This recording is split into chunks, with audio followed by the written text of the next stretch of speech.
19 तारीख दिन 11टा बेले शंखभवन ठारे ये घोषणा करा जिवो। या समस्त काउंसिल मेंबर एवं आपनकर स्टेट एग्जीक्यूटिव मेंबर समस्त या भितर सामिल रहिबे। जनता दल राज्य कार्यालय शंखभवन में आपण मानक समस्त स्वागत करछि।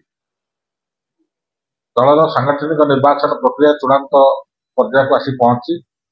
ये संक्रांत में आपण मानक किछि दिन तले मध्य वक्तव्य एक कथा कहैथिली एवं हमर चतुर्थ पर्याय जोटा कि जिला सभापति पर्याय कथा मैं आपको कहती और सेतबे मध्य कहती आम पंचम पर्याय और षष्ठ पर्याय ये दोटी निर्वाचन सांग हुए तथा कि आप स्टेट काउंसिल एवं स्टेट काउंसिल स्टेट एग्जीक्यूटिव होकर सभापति नामांकन पत्र दाखल हुए। आज आमर सभापति पद काउंसिल गठन हो सभापति पदवी आज नामांकन पत्र समय कार्य रखा 10टा ରୁ 1 एवं 10टा ରୁ 1 भितर आमर मात्र गोटे नामांकन पत्र सभापति पद दल सभापति पद हस्तगत मोर जोटा कि श्री नवीन पट्टनायक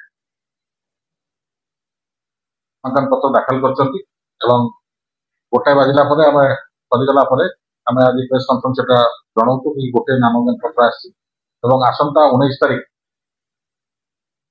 11 घटिका समय ये जो काउंसिल एवं स्टेट एग्जीक्यूटिव चूड़ांत पर्याय मीटिंग डक आप सार्वजनिक घोषणा करा 19 तारीख दिन 11टा बेले शंखभवन ठारे ये घोषणा करा जिवो। या समस्त काउंसिल मेंबर एवं आपनकर स्टेट एग्जीक्यूटिव मेंबर समस्त या भितर सामिल रहिबे।